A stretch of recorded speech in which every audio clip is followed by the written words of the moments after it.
salli alaik. Semoga celaka seseorang yang tatkala namamu disebut di dekatnya wahai Muhammad sallallahu alaihi wasallam, artinya dia mendengar namamu disebutkan namun dia tidak bersalawat kepadamu.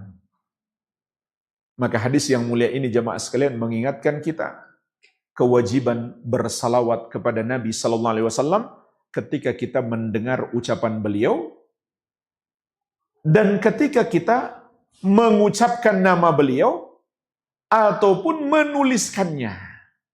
Ucapkan salawat, tuliskan salawat. Ucapkan salawat kepada Nabi Muhammad sallallahu alaihi wa ala alihi wasallam. Makanya jemaah sekalian, para ulama mengatakan di antara keutamaan orang yang hadir di majelis ilmu, dia banyak bersalawat. Bayangkan saja, dalam sepanjang majelis ilmu, berapa kali kita dengar nama Nabi Muhammad sallallahu alaihi wasallam. Maka sering kita bersalawat di majelis ilmu. Dan itu baru satu keutamaan, belum lagi keutamaan-keutamaan yang lain. Dan Nabi sallallahu alaihi wasallam mengabarkan kepada kita keutamaan yang sangat banyak bagi orang yang bersalawat kepada beliau. Di antaranya beliau bersabda, "Man shalla alayya wahidatan, sallallahu alaihi biha ashran." Barang siapa bersalawat kepadaku satu kali, maka Allah akan bersalawat untuknya 10 kali. Allah bersalawat untuk hamba artinya Allah curahkan rahmatnya dan ampunannya kepada hamba tersebut. Dan Nabi SAW mengingatkan kita, Al-bakhil man dzukirtu indahu falam yusalli alayya. Orang yang bakhil itu adalah ketika namaku disebut di sisinya, dia mendengarkan namaku disebut, lalu dia tidak bersalawat kepadaku. Maka perbanyaklah salawat dan salam kepada Nabi Muhammad sallallahu alaihi wa ala alihi wasallam. Kemudian yang ketiga, doa malaikat Jibril alaihissalam, waragima anfu rajulin adraka walidayhi au ahadahuma falam yughfar lahu. Semoga celaka seseorang yang mendapati kedua orang tuanya atau salah satu dari keduanya, lalu dia tidak mendapatkan ampunan. Dalam riwayat yang lain, falam yudkhilahu al-jannah. Dia tidak berbakti kepada kedua orang tuanya sehingga tidak menyebabkan dia masuk surga. Dan bagian yang ketiga ini ada di dalam Sahih Muslim. Jadi, malaikat Jibril alaihissalam mendoakan keburukan untuk anak durhaka. Anak yang tidak berbakti kepada orang tua. Meskipun dia tidak sampai berbuat buruk kepada orang tua. Apalagi kalau dia berbuat buruk, tentu lebih parah lagi. Sekedar dia tidak berbuat baik kepada orang tua, itu sudah menjadi kedurhakaan. Dan didoakan buruk oleh malaikat Jibril alaihissalam. Dan diaminkan oleh Nabi Muhammad SAW. Beliau berkata, amin, ya Allah kabulkanlah.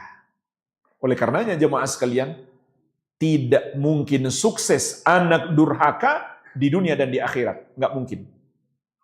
Dia pasti celaka. Karena malaikat Jibril alaihissalam mendoakan keburukan baginya. Dan diaminkan oleh Nabi Muhammad SAW. Betapa agungnya berbakti kepada kedua orang tua. Sehingga dalam banyak ayat dalam Al-Quran, Allah sebutkan perintah berbakti kepada orang tua setelah perintah bertauhid. Dalam surat An-Nisa ayat ke-34, wa'budullaha wa la tusyriku bihi syai'a, dan beribadahlah kepada Allah dan janganlah kamu mempersekutukannya dengan sesuatu apapun. Wa bil walidaini ihsanan, dan hendaklah kamu berbuat baik kepada kedua orang tuamu. Di surat Al-An'am ayat 151. Alla tusyriku bihi syai'a wa bil walidaini ihsanan. Janganlah kamu mempersekutukan Allah dengan sesuatu apapun. Dan hendaklah kamu berbuat baik kepada kedua orang tuamu. Begitu pula di surat Al-Isra ayat 23-24. Wa qada rabbuka alla ta'budu illa iyyahu wa bil walidaini ihsanan. Dan Rabbmu telah menetapkan kamu tidak boleh beribadah kecuali kepadanya. Artinya kamu harus mentauhidkan Allah, tidak boleh mempersekutukannya. Wa bil walidaini ihsanan, dan hendaklah kamu berbuat baik kepada kedua orang tuamu. Menunjukkan betapa agungnya hak orang tua. Sehingga dalam ayat ini Allah Subhanahu wa taala juga mengajarkan kepada kita di antara adab-adab seorang anak kepada orang tua, agar dengan sebab itu dia masuk surga dan meraih ampunan Allah Subhanahu wa taala. Imma yablughanna indakal kibar ahaduhuma aw kilahuma fala taqul lahumā uff. Apabila salah satu dari kedua orang tuamu, apabila kedua orang tuamu mencapai umur tua bersamamu, atau salah satu dari keduanya, apabila salah satu dari kedua orang tuamu, atau kedua-duanya mencapai umur tua bersamamu, maka jangan sekali-kali kamu berkata kepada keduanya, uff. Uff itu jamaah sekalian, maknanya kata para ulama adalah kalimat penolakan, atau bentakan, tapi yang paling halus. Kalaupun orang mendengarnya, dia tidak tersinggung karena saking halusnya. Tapi tetap tidak boleh ditujukan kepada orang tua.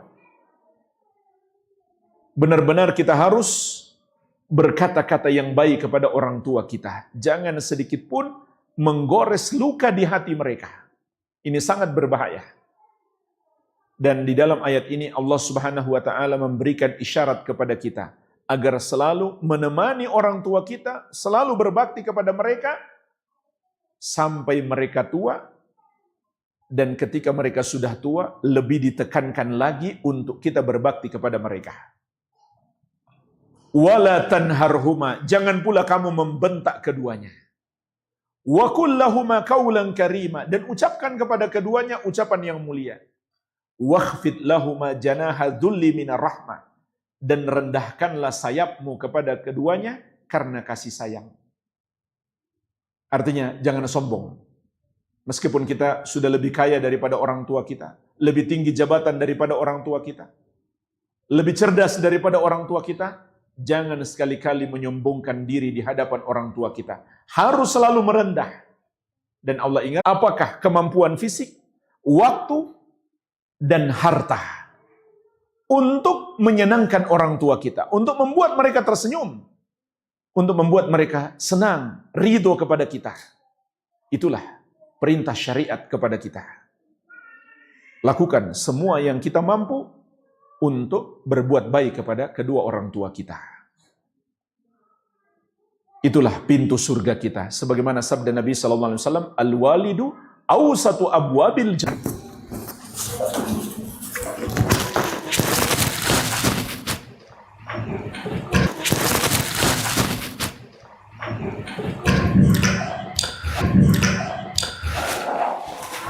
Bismillahirrahmanirrahim. Assalamualaikum warahmatullahi wabarakatuh.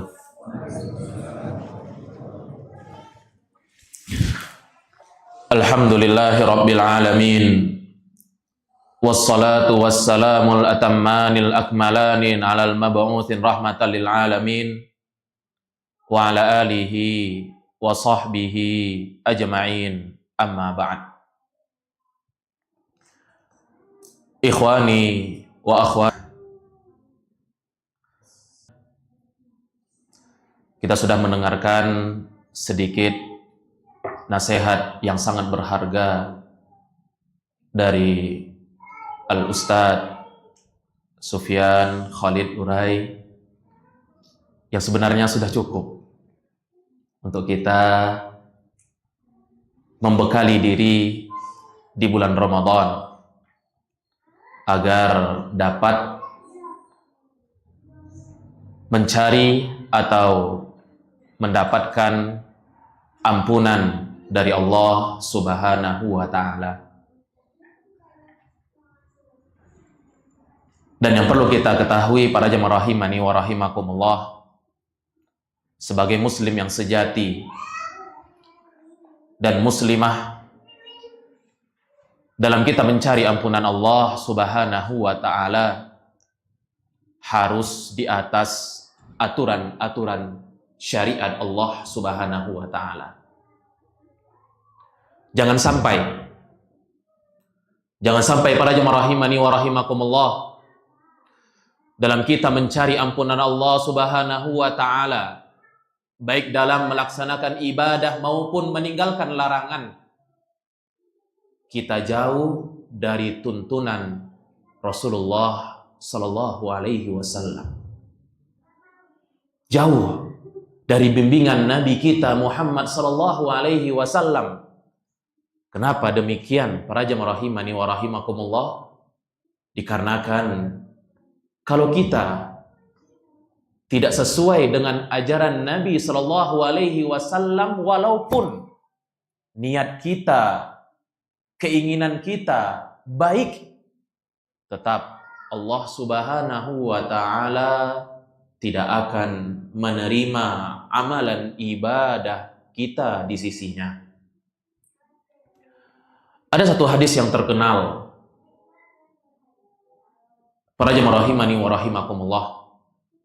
Hadis tiga orang sahabat Nabi Sallallahu Alaihi Wasallam yang datang kepada istri Nabi Aisyah radhiyallahu anha ummul mukminin, bertanya tentang tata cara ibadah Rasulullah Sallallahu Alaihi Wasallam. Maka istri Nabi menjelaskan ibadah Nabi Sallallahu Alaihi Wasallam demikian.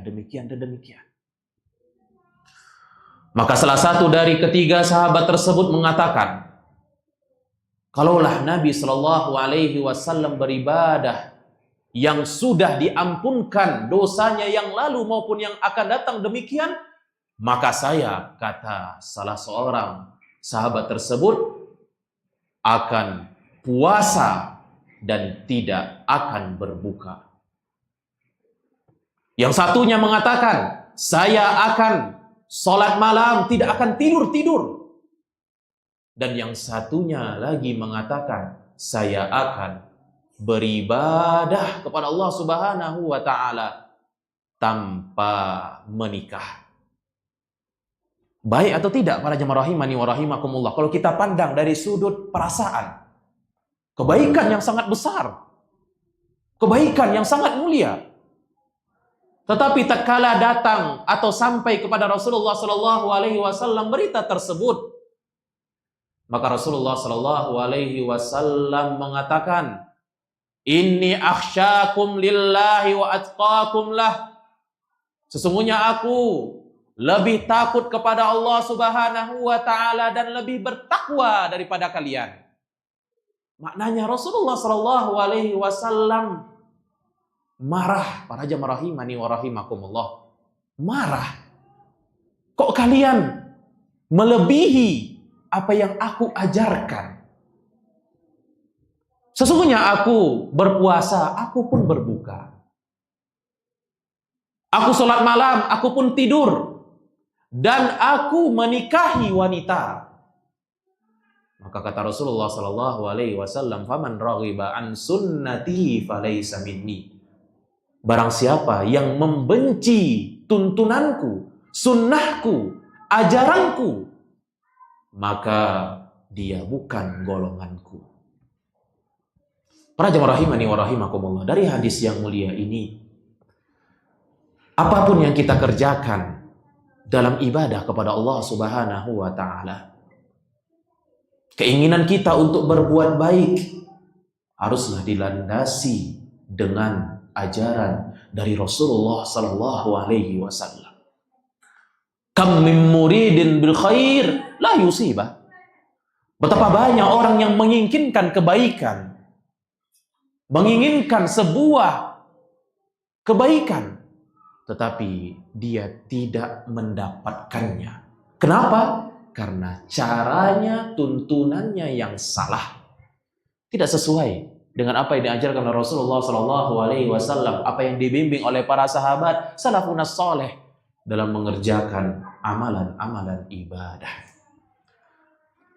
Inilah yang bisa saya sampaikan para jemaah rahimani wa rahimakumullah, agar kita tidak gulu berlebih-lebihan dalam beribadah kepada Allah Subhanahu wa taala yang banyak masih tersebar di masyarakat kita yang mereka menganggap ini kan baik, ini kan kebaikan. Kenapa kok kalian langgar, kok larang? Kenapa kok kalian membatasi diri?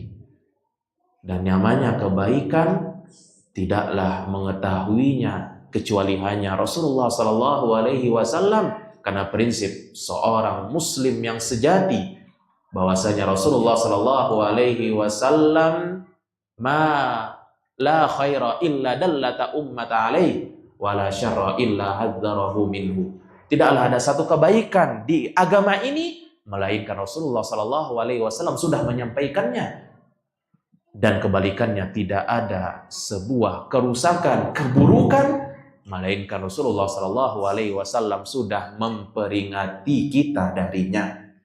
Barakallahu fiikum wa jazakumullahu khairan kepada jamaah ikhwani wa akhwati fillah yang telah hadir di tempat yang kita cintai ini, mendengarkan nasihat-nasihat dari Al-Quran maupun dari As-Sunnah, dari hadis Nabi Sallallahu Alaihi Wasallam yang sahih. Semoga ini dapat menambahkan keimanan kita, terlebih lagi di bulan suci Ramadan, bulan yang penuh keberkahan, bulan yang penuh kenikmatan. Kita akhiri dengan doa kafaratul majlis. Yang benar itu dari Allah Subhanahu wa taala, dan yang salah itu dari diri saya dan dari syaitan. Subhanakallahumma wa bihamdik, asyhadu an la ilaha illa anta, astaghfiruka wa atubu ilaik. Walhamdulillahirabbil alamin. Wassalamualaikum warahmatullahi wabarakatuh.